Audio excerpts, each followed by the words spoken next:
13 tips for lifelong English fluency. What is the secret to reach fluency in a language?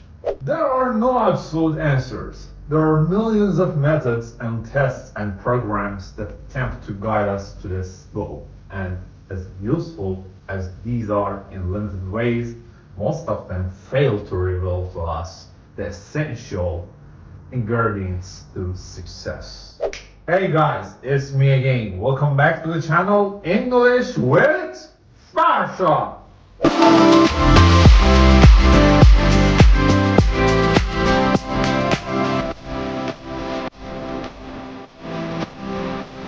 So, without waste of time, if you're ready, just keep up with me and let's find out!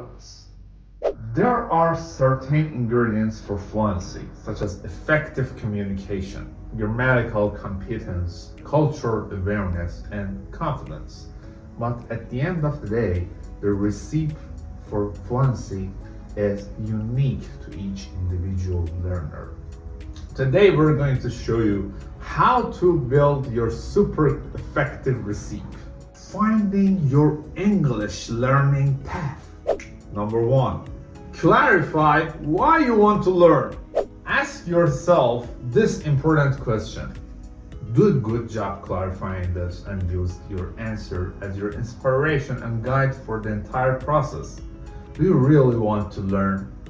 Does the motivation come from you or from what others expect? Until your why comes from within you in a way that you can access and forms part of your attitude, your path to fluency will probably be difficult, unimaginative, and inefficient. However, if your why is strong and sincere, it will inspire you and energize your entire process. The best language learners know why they are learning, and it isn't because they have to. Number 2, organize your life, plan your process, and set goals. Research different methods, schools, and programs for learning. Be aware that high-quality alternative options and opportunities for learning are increasing every day. Do you want to study online, with a school, or with a private teacher? Do you have a clear idea of what this will demand from your life? Talk to friends who have already studied and those who have been successful, as well as a variety of schools. Sit in on classes to see which one you connect best with. And finally, set goals not only with your English, the final result, but also with your attitude and approach to the whole process. Third one, build a support network. Ask for the support of your family and friends. Search for mentors, people who have already been successful, teachers and friends in the real world, as well as virtual learning communities. The more successful language learners you surround yourself with, the more their attitudes, strategies, support, and confidence will rub off on you. Furthermore, in times of confusion, these people can and will help you. Number 4, effective methods or effective learning styles. There are universally effective learning methods and there are personal learning styles. The communicative approach, for example, is a very effective method for learning language for any type of learner. In fact, this is how we learn naturally. The communicative approach treats meaningful communication as the vehicle for learning a language, focusing primarily on function rather than a structure, which isn't ignored, but rather something that plays a complementary role in the process. Understanding your learning style would be to recognize how you as an individual learn. Are you more visual, auditory, or kinesthetic? As a general rule, things you usually like doing are probably more in tune with your learning style. If you learn better visually, maybe TV shows and movies are your best bets. While if you're an auditory learner, podcasts and music could be helpful. If you don't know how to learn, pay attention as you go along and experiment with different strategies because it's going to teach you a lot about yourself. This is a big reason why people who learn a second language as an adult have a much easier time learning a third. They're more aware of how they learn. Number 5, take responsibility for your learning. Just do it. Dive in head first. Learn to enjoy it. If you aren't engaged, don't quit, but rather take responsibility and find out what is going wrong. If you aren't learning, ask yourself, why not? Maybe there are circumstances and other people who play a role in your learning process, but nobody can learn language for you. You can't blame it on a lack circumstances, time, money, or opportunities. You have to want it bad enough to overcome the external obstacles. Worthwhile accomplishments aren't easy, but if you enjoy the process, it's well worth the payoff. But also, sometimes taking responsibility means having the courage to change things around. On the path to English fluency. 6. Have the right attitude. Enjoy the journey and the destination. Constantly evaluate your attitude towards learning English. Learning a language is not like learning math or science. If this is how you learn English in high school, it's time to change your perspective. Effective learning is engaging, interesting, and is something that brings the topic to life. Effective learning is to enjoy the process and strive for the result. Think back to an experience where you enjoyed learning, where time flew by and you always looked forward to it. Accessing this type of learning is not easy, but if you follow the above tips and have an idea of what it should feel like, you can start gathering the attitudes, support networks, and resources to facilitate it. This will bring you an enjoyable process as well as the achievement of your goals. Number 7, dedicate yourself every day. Create routines. Be consistent, dedicated, and diligent with your efforts. Excellence is a daily habit, not a twice-a-week class. You should insert English in your life every single day, or at least 5 or 6 days a week, because nobody reaches excellence in anything without daily application. You probably don't need to study every day, but find convenient moments in your life where you can create routines that allow you to play around with English.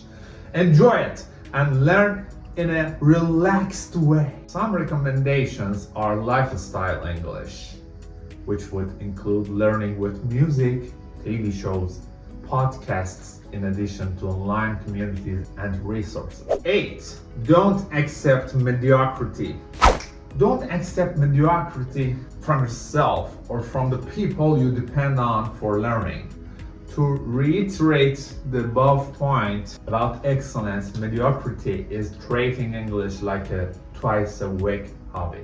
Accept that you are not going to be 100% perfect on your path to fluency, but you can learn a lot at every step, and you don't have to ever settle into an attitude of mediocrity. It's easy to sleepwalk through life with mediocre attitude.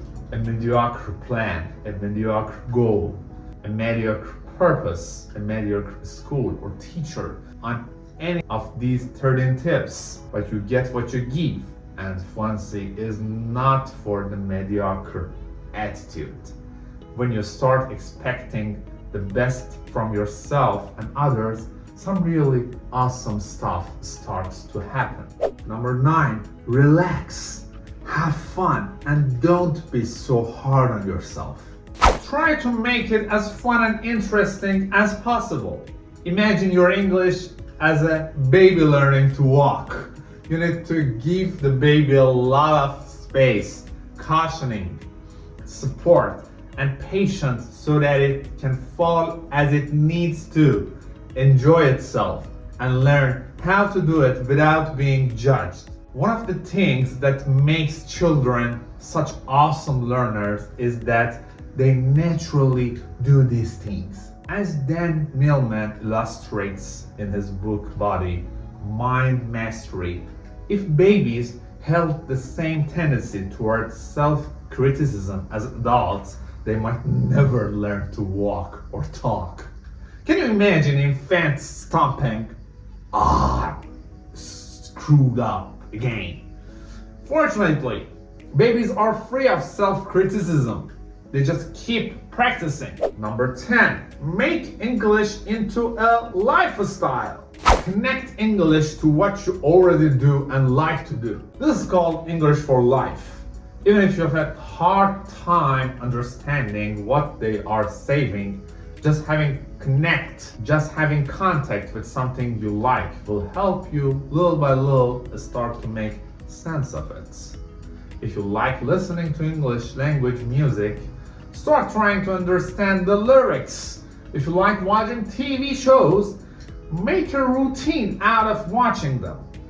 Listen to online radio, music, and podcasts, and other native speaking sources when you're cooking at home.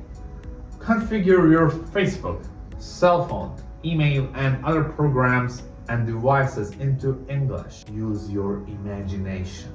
Number 11. Understand that fluency is not perfection. People that don't speak English look at English speakers and think they speak perfectly. The truth is that very, very few non-native speakers speak perfectly. And even native speakers make mistakes. Even if they don't admit it to you or themselves, most fluent speakers make mistakes, have a significant accent from their native tongue, and struggle with their own problem. The point is that fluency is not about perfection, which for non-native speakers is pretty much impossible. Fluency is about meaningful communication and all the rich world of cultural and professional opportunity that comes with it. Number 12, constantly review and renew your process. While patience is surely advantageous to language learning, you can't be afraid of making changes and renewing your process from time to time. What worked for you at an earlier stage of the process may not be working for you, and it's important to keep every step of your path fresh and spontaneous. This could mean changing resources, trying different learning strategies, or even switching the schools or teachers. My recommendation: assess your progress every 4 to 6 months. Ask yourself how things are going. This demands a high degree of self-awareness and sometimes courage, but it's essential. You might ask yourself, are you enjoying it? Are you learning? Are you still inspired? If not, what's the problem? Take charge of your process. The last but not the least, be proactive. Create opportunities and use technology to your advantage. In line with English for life, to really get to a level where lifelong fluency is a real possibility, you need to be extremely proactive. English needs to be a part of your everyday life. You need to constantly be creating opportunities where you can use English.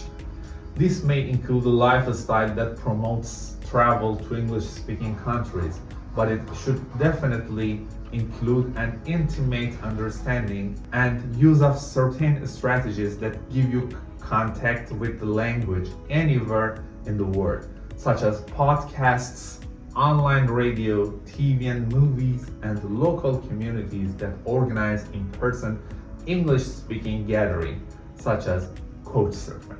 Reinvent your English. Reinvent your life. These tips were written for learners of various English levels, so I know some of these might be common sense to you, but I believe that everybody always needs constant reminders. Really, most of these tips can be applied to success in any area of life. English fluency is not the universal and perfect application for all of these tips, but people that learned the path to fluency know what they want. They organize their lives to fulfill these dreams, and they are proactive. They know that to realize a dream, they have to start putting their dream in terms of a plan and a deadline, find the necessary people to accompany and help them on the path, and to learn to enjoy the process as a part of their daily existence. They are the same ingredients for success in anything. You just have to decide you want it bad enough. Start walking, fall on your face, and keep getting up with a smile on your face. Good luck. You can count on English with Farshad to help you on your path to fluency. So guys, this is the end of this video. I hope you enjoy it and understand it well. Needless to say, you can suggest my channel to the ones who are interested in learning English. As always, if you like this video, please hit the like button for me. You can leave a comment below. And for the last but not the least, don't forget to hit the subscribe button.